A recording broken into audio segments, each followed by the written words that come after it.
Pemirsa, hari ini Angelina Sondak akan menjalani sidang vonis di Pengadilan Tipikor Jakarta. Ya, dan untuk informasi selengkapnya kita bergabung dengan Melvia May Fitri di Pengadilan Tipikor Jakarta. Pemirsa, Melvi, apakah Angelina Sondak telah hadir di sana?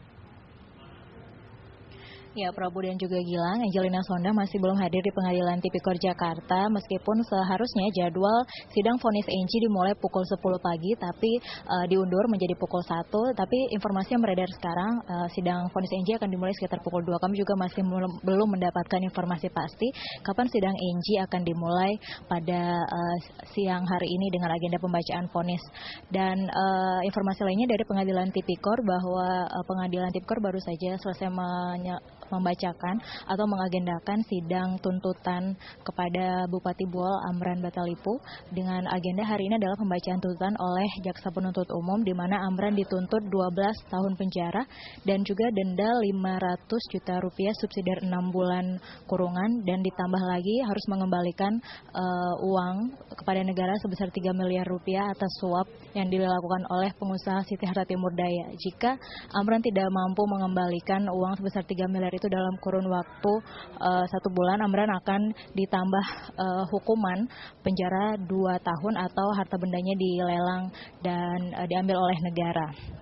Sedangkan untuk pembacaan tuntutan sendiri tadi Jaksa Penuntut Umum mengatakan bahwa tuntutan ini lebih tinggi dari prediksi penasehat hukum Amran Batalipu karena Amran dianggap memiliki beberapa hal yang memberatkan tuntutan Amran, seperti salah satunya adalah Amran melakukan perlawanan saat penangkapan di Buol, Sulawesi Tengah, dan juga Amran memberikan keterangan yang berbelit-belit pada saat sidang dan juga pemeriksaan, dan yang terberat adalah Amran adalah bupati atau sebagai pejabat negara. 4. Terdakwa selaku kepala daerah atau bupati tidak memberikan contoh yang baik dalam penyelenggaraan pemerintahan. 5. Terdakwa tidak menyesali perbuatannya. Hal-hal yang meringankan. Terdakwa belum pernah dihukum. 2. Terdakwa memiliki tanggungan keluarga. Berdasarkan uraian tersebut di atas dengan memperhatikan ketentuan peraturan perundang-undangan, maka berkenaan dengan perkara ini kami penuntut umum dalam perkara ini menuntut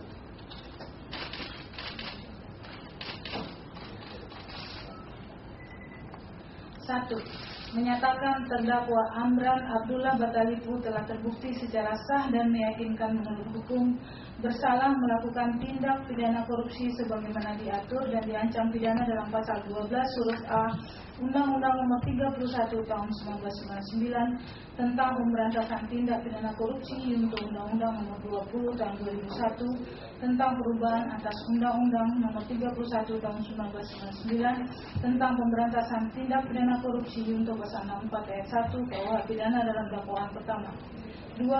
Menjatuhkan pidana terhadap terdakwa Amran Abdullah Batalipu berupa pidana penjara selama 12 tahun dikurangi selama terdakwa berada dalam tahanan dengan perintah supaya terdakwa tetap ditahan dan ditambah dengan pidana denda sebesar 500 juta rupiah subsidiar selama 6 bulan kurungan. 3. Menghukum terdakwa Amran Abdullah Batalipu membayar uang pengganti sebesar 3 miliar rupiah dengan ketentuan apabila terdakwa tidak membayar uang pengganti dalam kurun waktu 1 bulan sesudah putusan pengadilan yang mempunyai kekuatan hukum tetap, maka harta bendanya akan disita oleh Jaksa Penuntut Umum dan dapat dilelang untuk menutupi uang pengganti tersebut. Ya, atas tuntutan yang dibacakan oleh Jaksa Penuntut Umum tadi, Amran dan kuasa hukumnya mengatakan keberatan dan akan mempersiapkan pledoi secara pribadi oleh Amran dan juga oleh tim kuasa hukum. Kuasa hukum meminta waktu 2 minggu kepada majelis hakim untuk mempersiapkan pledoi atau nota pembelaan, namun majelis hakim hanya memberikan waktu 10 hari sehingga sidang selanjutnya dengan agenda pledoi akan dilaksanakan pada tanggal 21 Januari mendatang. Demikian Gilang dan Prabu.